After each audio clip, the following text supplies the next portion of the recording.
আসসালামু আলাইকুম এভরিওয়ান। আজকে এমন একটি কম্বো দেখাবো যেখানে সবকিছু বেবিদের প্রয়োজনীয় জিনিসপত্র থাকবে। প্রথমেই দেখাচ্ছি বেবিদের হেয়ারের ব্রাশ। বেবিদের মাথার ত্বক কিন্তু খুবই নরম থাকে, তো আমি দুইটা ব্রাশ বা চিরুনি দেখিয়ে দিলাম।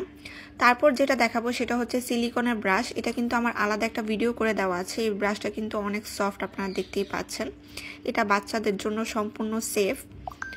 তারপর যেটা দেখাবো এটা হচ্ছে থার্মোমিটার।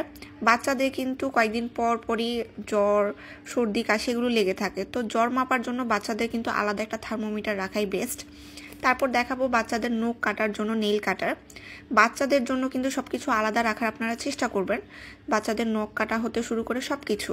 শীতের সিজনে প্রত্যেকটা বাচ্চার নাকে সর্দি লেগে থাকে এবং সর্দি লাগার কারণে নাকে অনেক ময়লা জমে থাকে, তো এটার মাধ্যমে আপনারা টিপ দিলে কিন্তু ময়লাগুলো সব এটার ভিতরে চলে আসবে।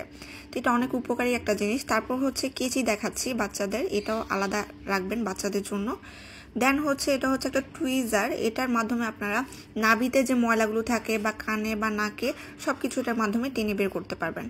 নখ কাটার পর নখে যে ঘষা মাজা করা হয় এটা হচ্ছে সেই জিনিসটা। এবং লাস্টে হচ্ছে আপনারা মেডিসিন খাওয়ান, এটা হচ্ছে মেডিসিন খাওয়ানোর জন্য। এই ফুল সেটটা আমাদের পেজে পেয়ে যাবেন অথবা আমাদের হোয়াটসঅ্যাপে নক দিলেও হবে। তো আজকে এই পর্যন্তই, ধন্যবাদ।